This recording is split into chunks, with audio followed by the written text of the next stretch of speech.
David climbed the stairs to his office every morning. 5 flights. Same routine for 3 years. But on Tuesday, he lost count somewhere around floor 7.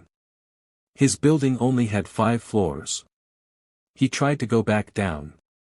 The stairs only went up. That was 6 hours ago. He just passed floor 34. And the messages carved into the walls tell him he's not getting out. David worked as an accountant on the 5th floor of the Riverside Tower. Every morning at 8:47, he'd take the stairs instead of the slow elevator. 5 flights up. Never thought twice about it. Until that Tuesday. He'd been distracted that morning. Argument with his ex-wife over the phone. Custody schedules. Lawyer bills. He wasn't paying attention to where he was going. When he finally looked up, the floor marker read 6. He stopped mid-step. The Riverside Tower didn't have a 6th floor. He turned around to head back down, figuring he'd gotten disoriented somehow. But the stairwell behind him only continued upward. No stairs going down. Just up. His stomach dropped. He stood there for a full minute, trying to make sense of it. Telling himself he was confused. Tired. Stressed. But the numbers didn't lie. So he kept climbing, thinking he'd find an exit on the next floor. Floor 7. The door had a small rectangular window. He peered through the glass. The hallway beyond looked exactly like his office floor. Same gray carpet. Same fluorescent lights humming overhead. But something felt wrong.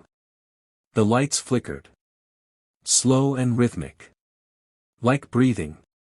He tried the door handle. Locked. David kept climbing. Floor 8. Locked. Floor 9.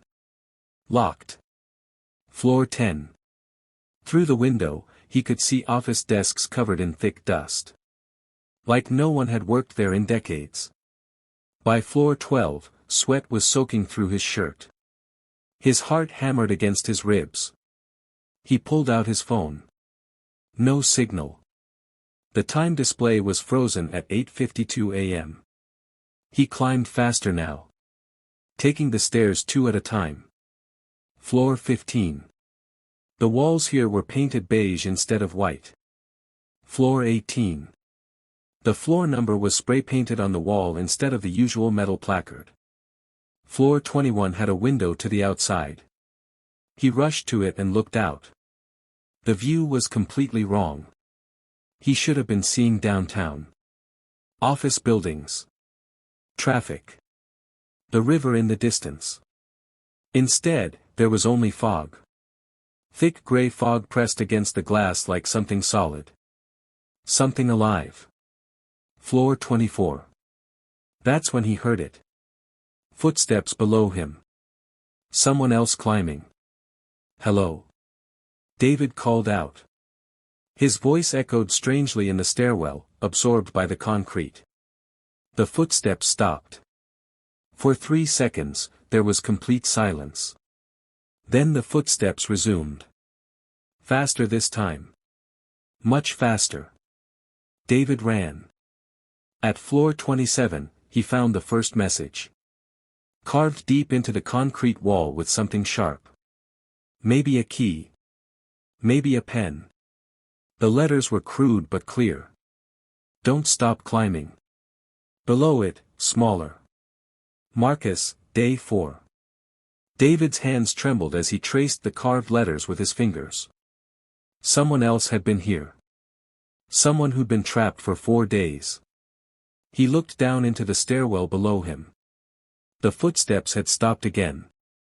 But now he could hear something else. Breathing. Heavy. Close. Coming from somewhere below. Floor 30. Another message. Different handwriting. More frantic. The stairs know when you're tired. Keep moving. Elena. Floor 33. A woman's jacket hung over the metal railing. Designer brand. Expensive looking. There was a security badge clipped to the collar. The name read, Samantha Wright, Riverside Tower Security. David recognized the name immediately. Samantha had disappeared 6 months ago. Walked into the building one morning. Never came out.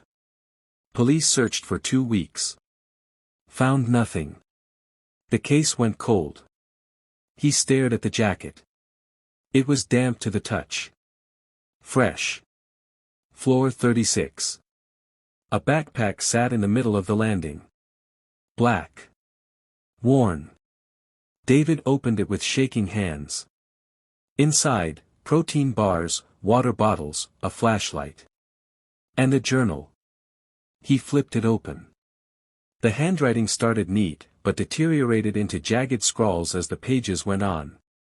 Day 1, I don't understand what's happening. Been climbing for 6 hours straight. My office is on the 5th floor. I'm on floor 22 now. This doesn't make any sense. Day 3, found messages from other people. I'm not the first one trapped here. Maybe they made it out. Maybe they didn't. Maybe I'm losing my mind. Day 7, the windows stopped showing the real world. All I see is fog now. But today I saw something moving in it. A shape. It moved when I moved. Like it's watching me. Day 12, can't sleep anymore. Every time I close my eyes, I hear it climbing behind me. Getting closer. Always getting closer. Have to keep moving. The journal entries jumped ahead. Day 19, floor 89. My legs barely work. Leaving this bag here. If someone finds it, listen, don't look down. Whatever you do, don't look down. It gets closer when you acknowledge it. The last entry was dated 2 weeks ago. David's mouth went dry. He hadn't looked down the stairwell in over an hour. Had been too focused on climbing. Now, against every instinct screaming at him not to, he gripped the railing and leaned over. He looked down. Something was climbing toward him. Not walking up the stairs. Climbing. On all fours. Limbs bent at angles that weren't right. Its movements were jerky. Wrong. Like stop-motion footage. And when it sensed him looking, it stopped. Then slowly tilted its head upward.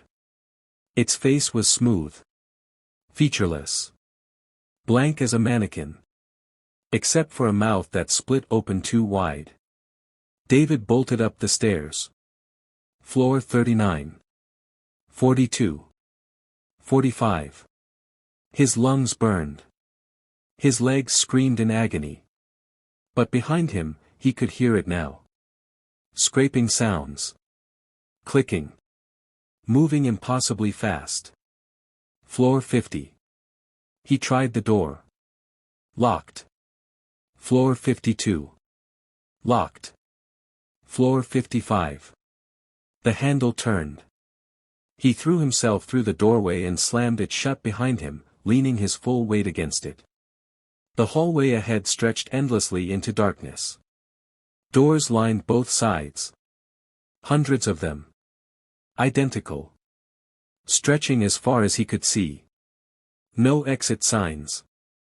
No windows. Just doors and flickering fluorescent lights.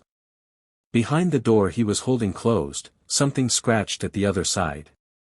Slow. Deliberate. Like it had all the time in the world. David stumbled forward into the hallway, trying doors at random as he moved. Most were locked. A few opened to reveal small offices. Empty.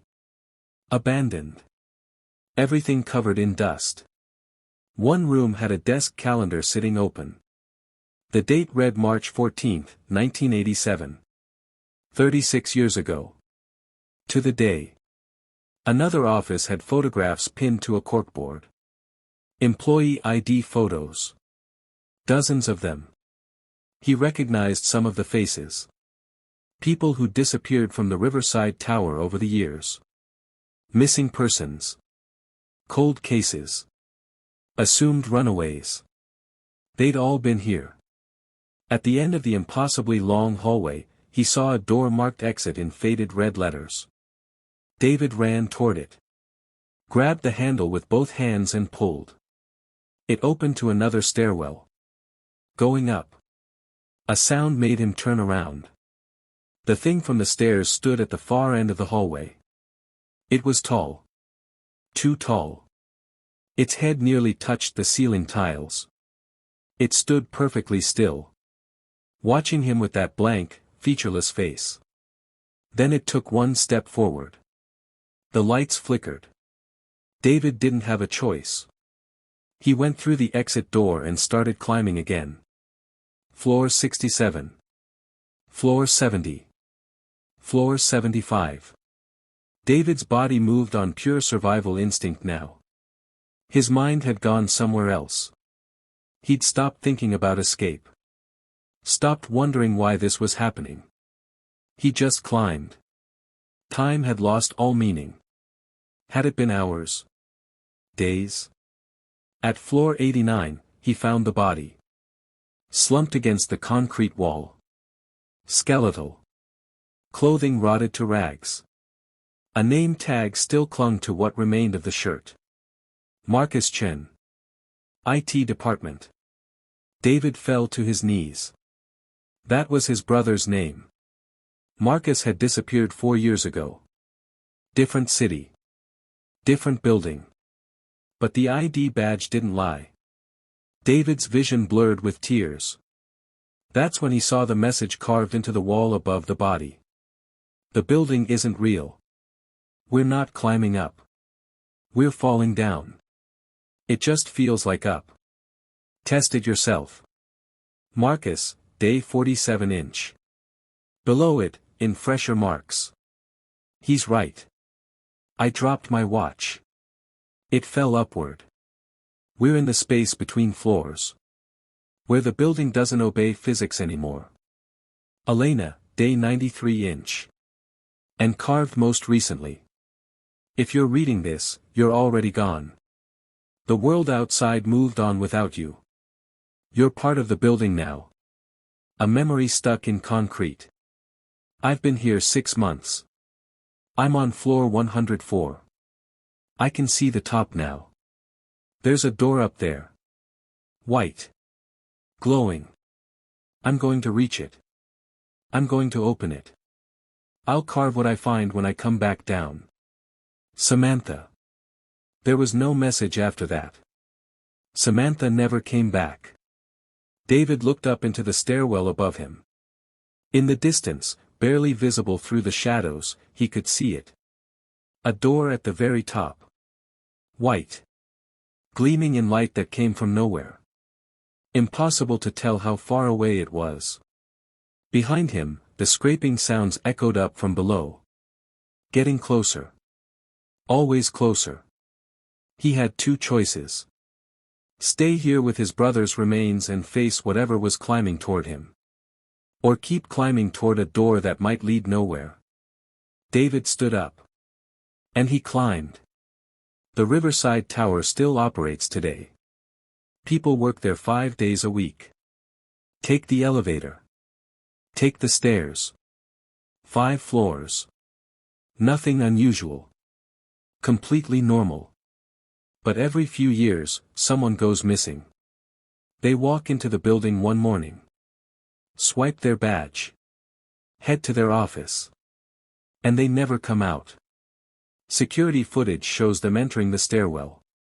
After that, the cameras see nothing. Search teams find no trace. No evidence. No answers. The case goes cold. And if you work late in the Riverside Tower, sometimes you might hear something strange. Late at night. When you're alone. Footsteps in the stairwell. Climbing. Always climbing. Never stopping. Never reaching the top. And if you listen very carefully, you might hear voices too. Counting. 27. 53. 89. 112. Numbers that don't exist in a building with only 5 floors. David's phone was found in the stairwell 3 days after he disappeared. Battery dead. Screen cracked. The time was frozen at 8:52 a.m. His last photo was still on the screen. A selfie. The metadata said it was taken at floor 112.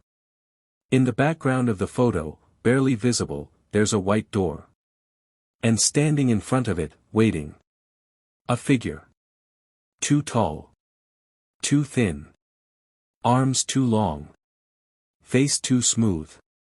Waiting for the next person who loses count. Waiting for the next person who climbs too far. Some spaces don't follow the rules we expect.